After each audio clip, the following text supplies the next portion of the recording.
Hello, and welcome to the Wheel Talk podcast. My name is Abby Mickey, and I'm here with Matt de Neef. Hi, Matt. Hello. Good to be here. To talk about La Vuelta Femenina. We're not in person, and we're not sitting outside of a lovely church, but we are back to talk about women's professional cycling, and what a crazy 2 stages to touch on. We're going to start with stage 5 and talk about it very briefly, and then we'll dive into stage 6, which was today, as you're listening to this episode. Stage 5 ended in the first mountaintop finish of the race and was won by Demi Vollering, possibly to the surprise of no one or the surprise of everyone. Yara Kastelijn finished second, 28 seconds behind Vollering, along with Elisa Longoborghini, finished on the same time. And then Ivica Muzic rode in for 4th on the stage. In the overall classification, it was Demi Vollering in the lead, taking the red jersey off of Marianne Vos, Elisa Longoborghini 2nd, and Rihanna Marcus 3rd. And that was stage 5. Stage 5 was 2 categorized climbs, and coming off of the first categorized climb, it was a pretty big group, actually. I was surprised how many riders were able to hold on that first categorized climb. 18 kilometers long, but it wasn't super steep until the end. There was, I think, 5%. It never got really steep, but it was still a huge group, I thought. Yeah, that's right. And we saw plenty of attacks throughout the day and some descents, some attacks even on the descent after that. And then, of course, a nasty crash for Gaia Riolini, who I'm sure you'll talk about in a minute. But the breakaway ended up kind of getting caught with about 3K to go, as we'll talk about coming to the final Ks of the stage. Yeah, there was a lot of action that happened on the stage, and in the valley between the second stage and the first stage, there was a lot of riders trying to go on the attack, including a move that included Kasia Niewiadoma, one of the other favorites, and Niamh Fisher-Black, teammate of Demi Vollering. So there was some really interesting tactics going on the stage. I think SD Works were kind of wanted to be in everything and throw what they could at the race. And then when it came time for the climb at the end, which wasn't a super long climb, 3.4 kilometers long, but a lot steeper than the climb before it, that it was Vollering's turn to go, and she really put any question of her ability to win a bike race, if there was any, to bed on those final slopes. Yeah, it really looked like she was a rider who been pretty affected by the spring that she'd had and the frustrations that she'd had, and she really wanted to take control of the race and really stamp her authority on it quite early. And yeah, she did come to the front quite early there, and I think 2 kilometers to go, something like that, and really just stay on the front the whole way through to the finish line. And yeah, it was quite an emphatic win, and one that I'm sure meant a lot to her after the frustrations of the spring, but also all the stuff that's going on in the background with teams for next year, etc. And yeah, there was a really strong early break that went before the first categorized climb of the day that included Grace Brown, winner of Liège-Bastogne-Liège, and Ricardo Bauernfeind of Canyon Strand, plus Caroline Swinkels, who is really doing super well in this race and was going for those climbers' points. Yeah, Swinkels has been great. She's been on the attack on a bunch of different days, leading the QOM classification. It was great in the spring as well. We saw her at the Classics riding really well, so obviously in a rich vein of form, and hopefully it can lead to some more success as she goes forward here. And then on the climb, we saw a lot of riders who I think we would have expected to climb a little bit better suffer on the wheel of Demi Vollering. One of those was Kasia Niewiadoma, and I'm going to seamlessly segue us into stage 6 because everyone was surprised to see Kasia Niewiadoma distance on this climb. I think going into the race, she was one of the top 3 favorites to win the race and top 2 favorites to challenge Vollering, but unfortunately, she did not start the 6th stage. She announced that the team announced on social media that she was suffering a bit from illness going into the race and wouldn't start the stage to focus on her health. And at the same time, we also got news from Lidl-Trek that Gaia Riolini wouldn't start the 6th stage. So with 1 mountaintop finish behind us, 2 to go, kind of 3 to go if you include the tiny poppy 500 meter 11% climb that wraps up stage 7. We lost 2 of the biggest challengers to Demi Vollering, who at the end of stage 5 wouldn't even have factored in the general classification. Yeah, that's right. I mean, it's certainly coming into today's stage, it certainly looked like it was Vollering's race to win. I think that's fair to say, and I'm not sure we saw anything necessarily to change that today, but certainly a big loss for the race to lose Cassia and to lose Gaia Riolini as well. Interesting that Cassia was actually sick before the race, like you mentioned. She was sick in the Ardennes week and came into the race knowing that she wasn't feeling that great, but was hoping to ride out of illness at the race, and obviously that didn't really pan out for her. So yeah, hopefully she gets back to full health soon and we see her in the next races. Both of them being out was a huge bummer, even if they weren't going to factor in the general classification, because with the stages to come, they would have still animated the race. So hopefully they're both feeling good soon, and Kasia is targeting the Tour de France and Gaia is targeting the Giro, so they'll be up fighting on mountains again in no time. But stage 6 was a pretty much flat stage all the way to the bottom of a kind of long climb that was pretty gradual in the beginning and then really kicked up near the end. Going into the climb, there was four riders off the front that actually went quite late in the day. There was a lot of attacks at the beginning of this race, a lot. It was pretty much 40 kilometers of relentless attacks from the start. And then those 4 were reeled back in by the chasing peloton before the bottom of the climb. And then on the climb, it was pretty much every single team with a climber lined up near the front. Every rider who would have featured on the climb had a teammate in front of them. Demi Vollering got on the front and just kind of splintered that group down. And this is where I don't quite understand what SD Worx are trying to do, because Vollering was on the front looking around the whole time, on the radio constantly, and Marlon Reusser and Niamh Fisher-Black are both in the group. And then by 2 kilometers to go, they're both popped. They're both out the back. So I don't understand why they're not riding for Demi. I get wanting to have multiple cards in the GC, but at this point, Demi is the out-and-out leader. She's wearing the leader's jersey. So I don't know. Matt, what do you think? Do you have any thoughts? Yeah, I do. And I've seen there's been a lot of talk already on Twitter in the half hour or so since the stage finished. A lot of people very confused by SD Worx's tactics. And yeah, maybe it is confusing. I'm trying to maybe see the alternative, and that maybe Vollering wanted to do what she did yesterday, which was lead from the front and ride a pace that she was comfortable with, knowing that that would be enough probably to get rid of everybody else.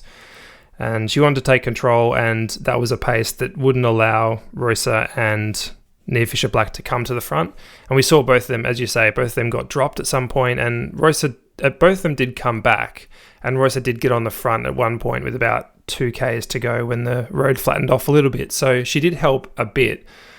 But I just wonder if it was a case of Vollering just, wanting to take the initiative herself and the others weren't able to necessarily help her.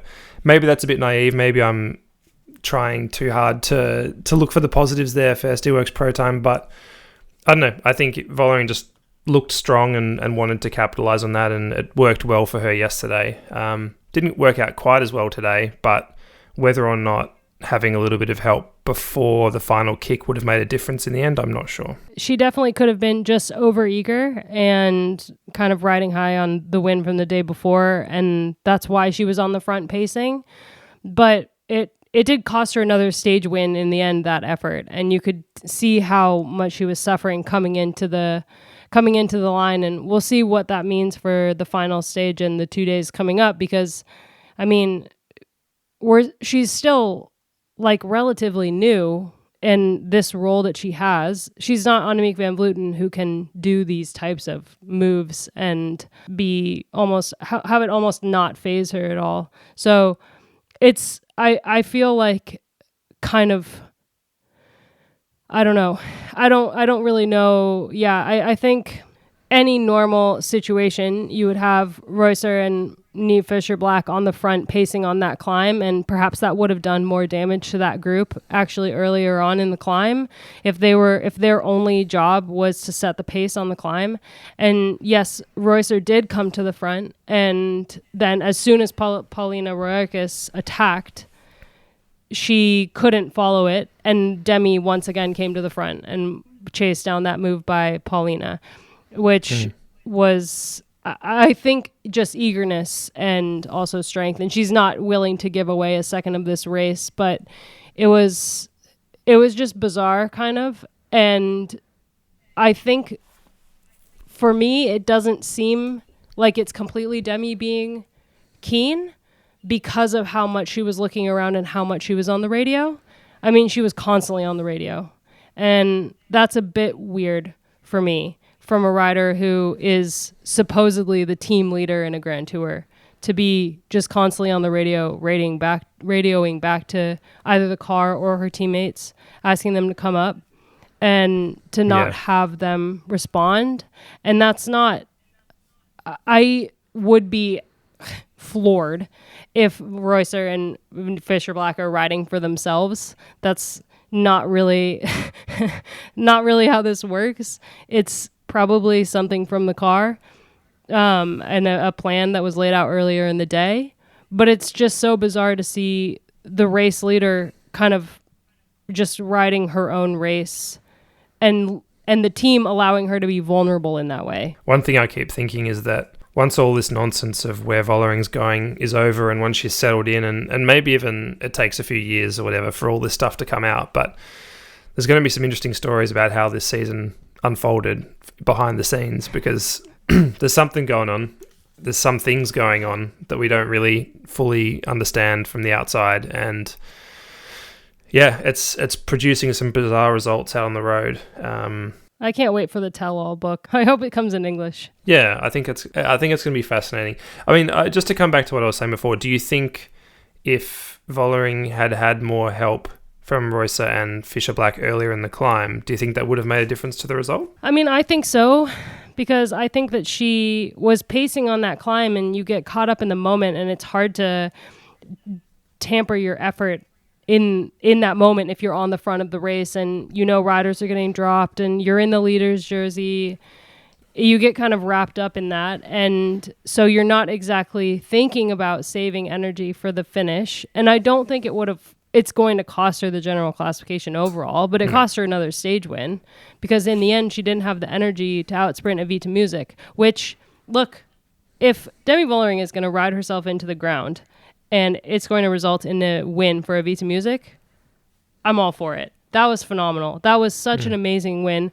Such a great win from a rider who went into the Tour de France last year with high hopes, had to pull out early in the race due to saddle sores, and is just this phenomenal talent who's had the weight of France's expectations put on her. She's been on this team for so long, FDJ-Suez. She's been one of their developing riders for years, and they've always believed in what she can do from when she won that Giro stage back in 2020.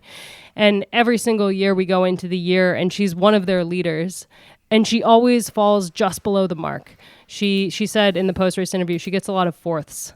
And so to see her win the stage today was phenomenal. I mean, it was just amazing. It's like this season cannot get any better.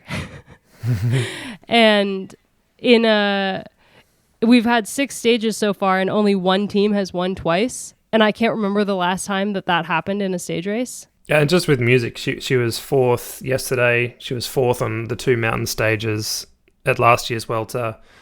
She was 4th at Flèche Wallonne a few weeks ago. So yeah, she's been thereabouts.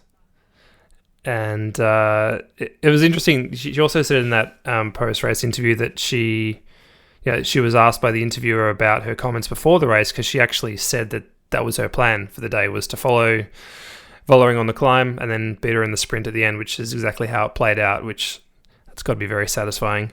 I just want to give a shout out to Grace Brown's ride as well, because I thought she was excellent. She was on the front of the thinned out peloton there once the climb started. So she was, I think, 6Ks to go to 4Ks to go. She was the one setting the pace and really thinned that group down while music could sit in.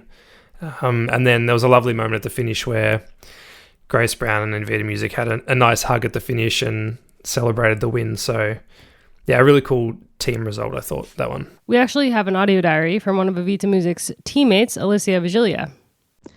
Hello, everyone. Today was a really, really long day. We just came back from the stage, number 6, and it was a really super day for us because we finally get the win with Evita, and she's also our leader, so I think we cannot be more happy about it. And it's really good because all the team did a super great job, and we fight until the end for this win, and everybody puts her heart in this win, and it was really, really a good day. We try to really take care of Evita in every single part of the day, and yeah, it was really great to see the win, and yeah, now we know that the past days were not so good, especially the day of Echelon. We were really disappointed that that our leader took the gap. So we really wanted to do something to put her back in the GC fight. And yesterday we had another good day because we try something unexpected and we fight to really do a high pace in the climb. And finally she took the 4th place and she went back in the GC fight. So we were really already happy with that. But today, yeah, it was just amazing. And yeah, I think we can really be proud. And now there are still 2 days to go and we will try to do even more. Tomorrow maybe it's a more easy day, but for sure on Sunday there will be a big battle and we want to be ready for that. So yes, I think about today it was just amazing, and we can't wait to have her back in the hotel to celebrate a bit. And from tomorrow we will be again focus on the goals of the team. And yeah, today with headwind it was really, really a long day, and in one part it was really good to find some other Italian friends to speak a bit, because yeah, it was really, really long, and yeah, it was funny, and it was also really good to know that Evita has just won the race, and we were still climbing and we were sharing our happiness with Coco, and yeah, it was really great, and yeah, we are really, really happy about that. This team has just had a really incredible run of results the last couple weeks, and we love to see it. We also love to see some riders giving it their all. And I gotta say, I'm really impressed with Yara Kastelein, who finished 2nd yesterday and then 3rd today, and is, having a really incredible race. She lost a bit of time in the crosswind stage, so she's still 9th on GC. She's 3.5 minutes down, so it's not like she's fighting for like upper GC placings, but 2 podiums in 2 days. And not Demi Vollering. You just got to tip your cap. Yeah, she's climbing super well, which is really cool to see. She'll probably be ruining that day that she lost a bunch of time in the crosswinds. I think she lost 2 and a bit minutes there, which, I don't know, would put her, I think, 2nd overall, maybe 3rd overall. But anyway, she's still doing really well on the climbs. And I think the Phoenix de Koenig team overall is having a really good race so far. Today they had Paulina Royak is up there, who you mentioned, who was attacking on the final climb, who looked really good. And also there was one other rider as well from the team. Greta Marturano was also up there till very late, which was cool to see. So yeah, that team continuing to impress, and I think we'll see more of them in the days to come, and particularly on the last big uphill finish. And then a couple other just quick notable results from the day. The riders in the top 10 are kind of the riders that we would have expected to be in the top 10. With Rihanna Marquez took a couple seconds, 4 seconds on Elisa Lange-Borghini. Ricarda Bauernfein was up there for 6th again today. We had Juliette Labousse up there. We had Paulina Wararkis up there, who's a phenomenal climber. Niamh Fisher-Black rode in for 9th, and then Kim Cadzow rode in for 10th, 40 seconds down. And we have an audio diary from Kim, so let's hear from her. So we're now stage 6 into the Vuelta. We've had 6 pretty hard days on the bike. We had another win from Kristen, absolutely flying off the front after a hard crosswind day. And then we went back to the hotel and we had another big party celebration. We got to sing again. We got to drink more champagne, so what's not to like? And then we moved to... we were in a hotel for 2 nights, which was actually quite nice not to move around. And we had a hilltop stage. All the other girls said that the views were beautiful, but I didn't get to see any of it because I was looking at the wheel in front of me. And then, I came with a 9th place that day. And then now today we've moved destinations again, and also I got told that the ride was absolutely beautiful with a river at the big lake at the top that I also missed out on because I needed Freya to push me up the hill after the stage. And then I rode back down the hill for 10Ks, which was nice, after a top 10. And now we've turned up to a hotel, which I think I'm inside a doll's house, maybe. We have glass chandeliers and beautiful furniture and pictures, and I feel like I'm in a doll's house that someone's made for me. So six hard days on the bike, 2 more to go. I'm looking forward to the next 2 stages, and the team motivation is still super high. So we keep going. As far as the general classification going into the 7th stage, Demi Vollering leads by 46 seconds over Elisa Lange-Borghini, and Rihanna Marquez is 3rd, a minute 14 back. So Vollering almost has it wrapped up with 2 stages to go, which you can never say because you never know.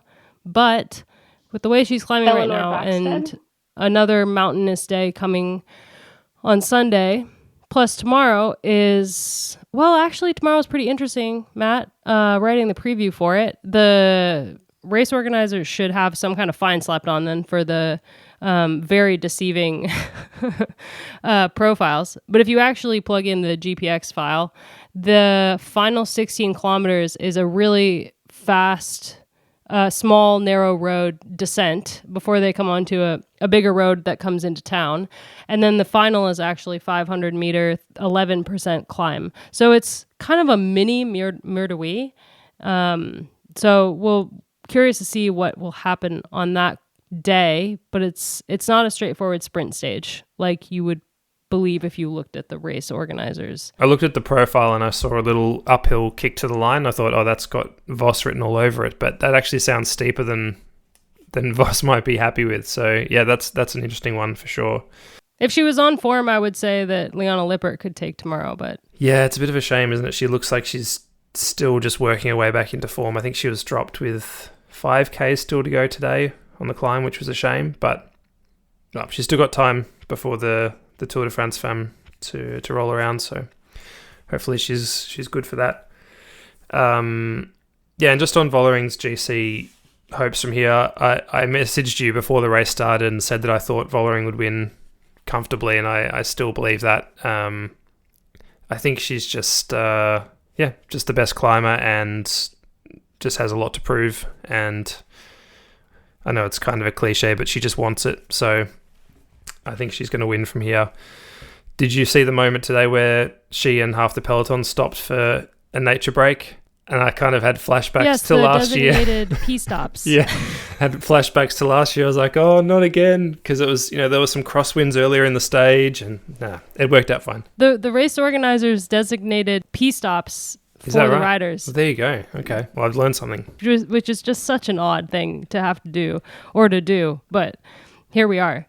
So we got 2 more stages to go and 2 more audio diaries for you guys. We've got Georgia Baker of Team Liv AlUla Jayco, who probably didn't love the stage today, or at least the finish, but we'll have a good go of tomorrow's stage. Hello everyone, it's Georgia Baker from Jayco AlUla. I'm currently getting a massage with Sophie, our fabulous Swanee.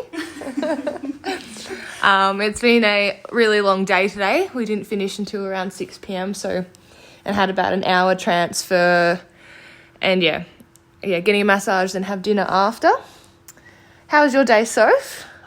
My day was good actually. I did a feed late in the stage at 98k, so it was quite a wait.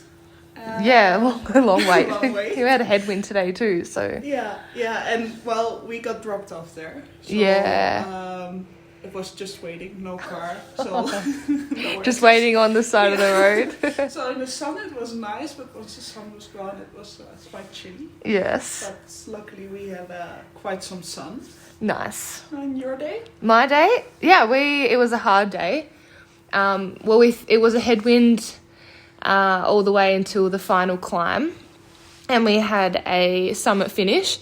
So we kind of thought that the headwind might make it for a little bit of an easier day, with not too many attacks, but that was the complete opposite. That was quite aggressive.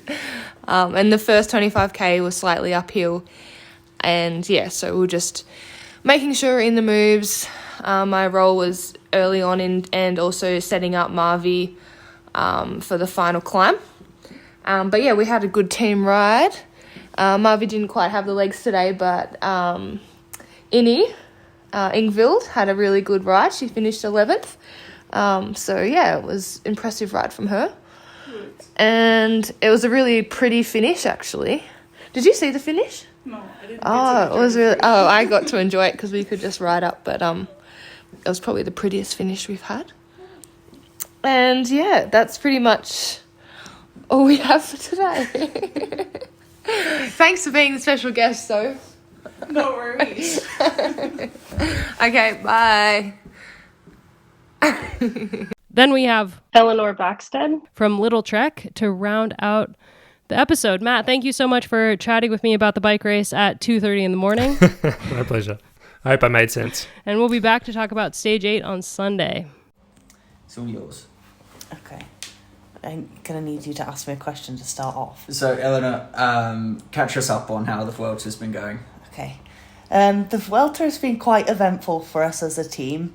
Obviously, starting the first day with me and Ellen coming down the last corner of the team time trial, and then the rest of the girls managing to save it and win by 0.2 of a second. Like, what a whirlwind that day was.